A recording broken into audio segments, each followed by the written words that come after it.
Southern Swing in the state of Georgia. We're here with 2019 offensive line commit and signee Harry Miller. Just here, right on the cusp of graduation, right on the cusp of reporting to Ohio State. First and foremost, how you doing, Harry? I'm good. Just it's May now, so now Georgia's decided to get really hot, and I'm sweaty every day, so I'm kind of happy to, be closing out and getting ready to head up north and get involved with Ohio State. I hate to break it to you. It gets warm in Ohio Yeah. too, but not Yeah. Georgia hot. It's been a while since we last checked in with you. How have things been going as you've been getting ready to make the transition from high school star to college freshman? What's going on with you right now? A lot of it's been kind of enjoying these last couple weeks and last month with friends of mine, and a lot of them are in the same boat of being D1 athletes going places. I've got a buddy going to LSU, South Carolina, Mississippi, going all these places, and so some of us are training together. When we're not training, we're usually just hanging out and spending time with each other. We're going to go to the lacrosse game today and tailgate and have a fun time and kind of create some memories. And so it's been a lot of getting the high school experience, because a lot of that was taken up by high school football. And so we have this second semester, which has kind of just been filled with lifting and running and finishing out the school year, but also having fun with my friends before we all go off to college. There's been a push for a lot of guys to enroll early. You did not enroll early, finish off the high school experience, you get to do prom, you get to have, the end of that high school experience. But at some point you kind of wish, on one hand, maybe you did get the chance to go early versus, where For me personally, I've loved this because it's given me a time to recalibrate and let my body readjust, not go straight into these things and prepare and mentally just have a break so that I can attack college with full energy and without fatigue. And so I've had a great experience. It's been great knowing that if I had left, I would have had to report the day after the All-American game, and I would have been up there doing stuff. And so it's been nice to be able to sit down, go to the league with my friends, go do things with my friends, because again, they're all. It's very possible I don't see a lot of them again, and so it's kind of important that we enjoy this time right now and make some memories. What's been the message from Ohio State? Once you're a signee, you're allowed to be in much more communication. What have they told you during this time? Basically, just get ready, and that's physically, mentally, and so that's what I've been doing. Is we've been getting orientation stuff ready for the past week, physically getting ready and working out 6 times a week, and running 2 to 3 times a week, and working that in, and just getting ready physically, and then again we were able to communicate with Coach Studd a little bit and go over plays, and so. It'll be good to show up with preparation. And for me, I think my biggest asset and tool is kind of to retain things and hold information well. And so hopefully at that point, it's just adapting fast and taking in information and being able to execute with it in a fast manner of time. What's Coach Studd like? Fans get the opportunity. They hear him. He's got this Right. typical offensive line coach. It's hard to even Right. understand him at points. People don't get the opportunity to be in a room with Uh-huh. him, to look at film with him. What is he like? He's hilarious, and he's also very he'll make jokes at your expense, which is really funny if you're not the guy who's being joked about. But he's it's a very tough guy, a very demanding guy, but that's what you expect if you want to play in the NFL, if you want to win a national championship, if you want to do any of these things. But I think it's hilarious, and I'm very grateful just for the amount of energy, the amount of focus, the amount of intellect he brings to coaching and to what we're doing. And it was great to be able to kind of sit in on some meetings during their spring ball and digest stuff, and it'll be nice to get there in the summer and take up even more.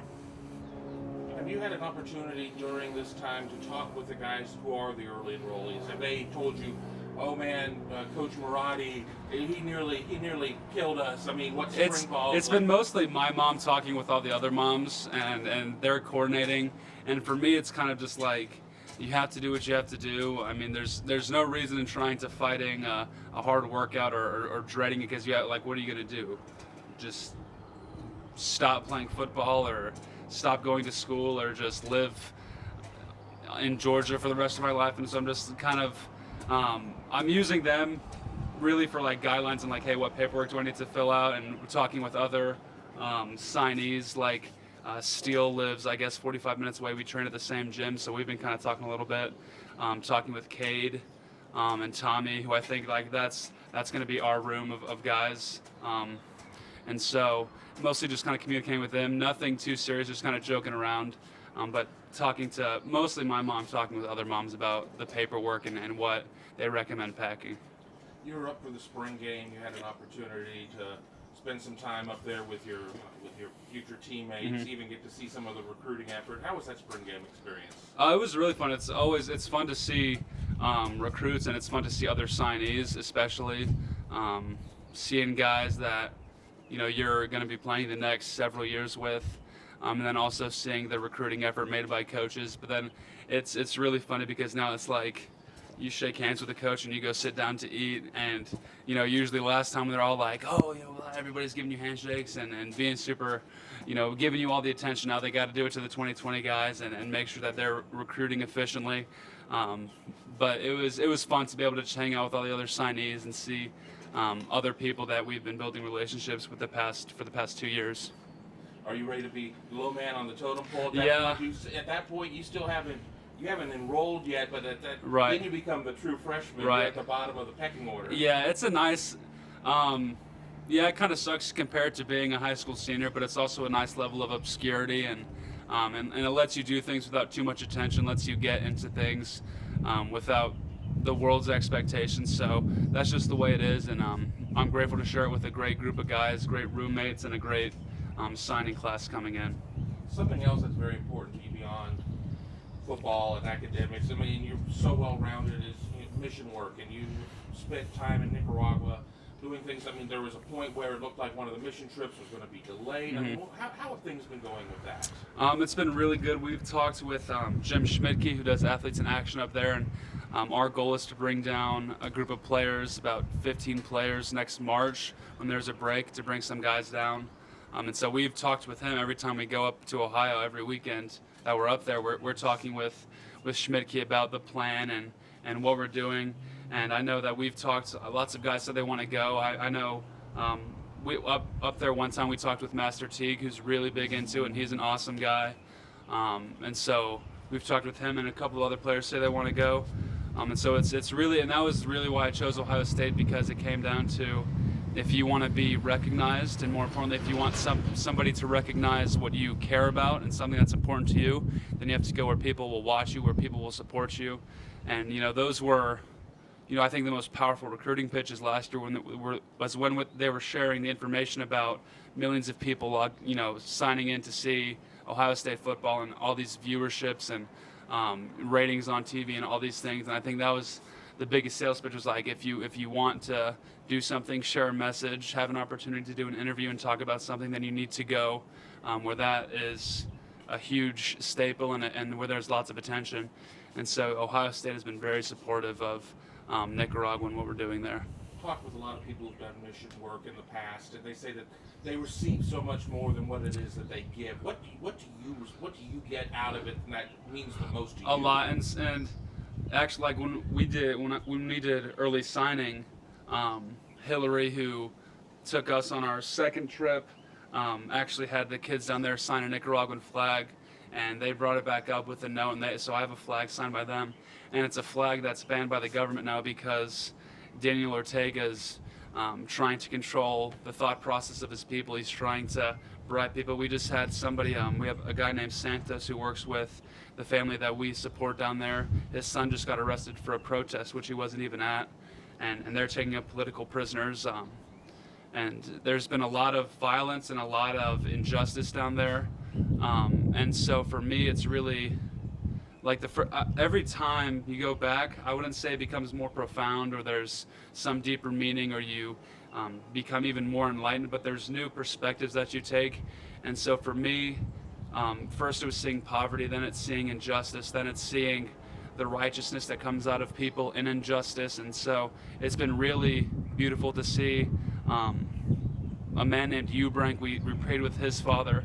Ubrank was arrested. He's a political prisoner being tortured by the government, and we prayed with his father, and we were just there together, all talking about this, and to see a man so guarded in faith and a community so rich in faith and supportive of each other has been something that I've tried to take with me and bring to where I'm going. And again, what's so exciting is you look at the caliber of characters at Ohio State, and you know 6 Man of the Year finalists for the All-American game, 3 of which are Ohio State players, and Zach Harrison and Garrett Wilson, amazing players, but also amazing guys who are going to be great leaders in the locker room. And I think that's also another big thing as we talk about supporting the community in Nicaragua, but also, I'm sorry for the train, we have lots of trains, but also for what they bring back as a leader to Ohio State is amazing, and not just for championship and for football itself, but for these guys to create businesses and to create all these things outside of football, to create relationships. And it's one of the greatest experiences I think people can do. And so I'm very excited to be able to share with guys in this pivotal point of life where they're going on to do things, and hopefully it strikes a chord with them in some aspect. Something else that's very, very important to you, every time we've talked to you, I mean, it's been very clear, is faith. And you, before we started this interview, you were telling us a story about some back injuries that you had dealt with earlier in your life, and how faith played a role in that. I mean, it was a very inspiring story. If you could kind of retell it to us. Yeah, and so going into my freshman year, this was before I had any college recognition. Going into my freshman year, I had spondylolisthesis, which is a slid 5th lumbar. And so if you have the vertebral column, and my 5th lumbar had slid forward, and it caused me back spasms, back pains, taking me out of school for weeks at a time just because I couldn't move and I couldn't stand up and walk because it was my back was seizing and it was so hard to move.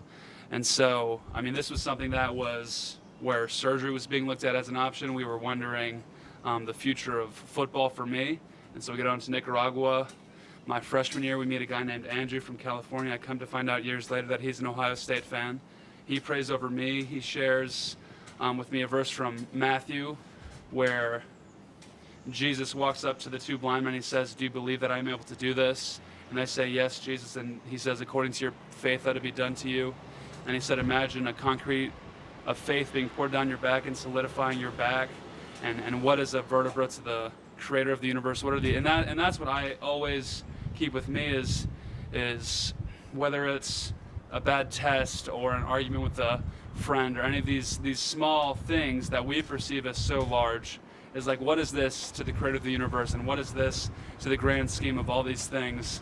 And so we left that day, and I was like, I want to believe that I'm healed, and I want to believe all these things. And so we go back and we get an x-ray, and the doctor says, if I didn't know you were hurt, I would have never, looking at this x-ray, I would have never known that you were hurt to begin with.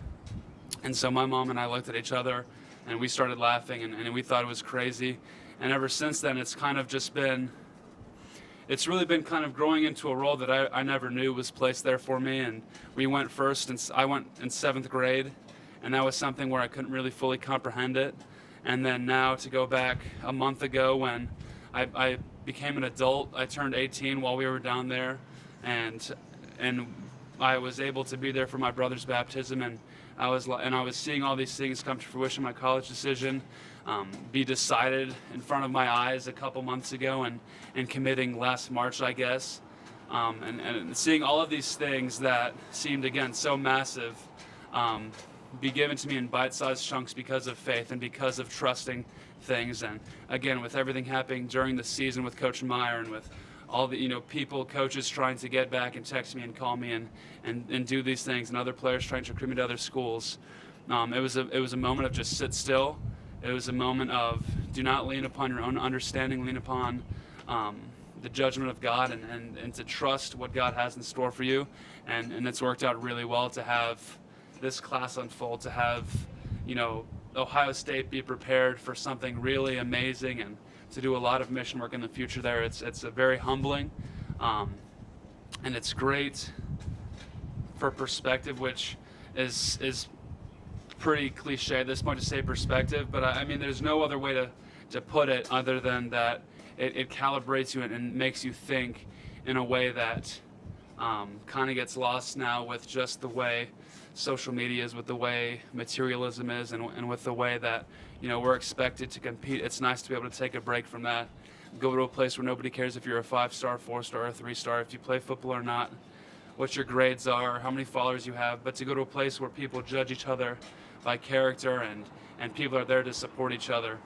It's very refreshing, and it's something I'm excited to share with the players up at Ohio State.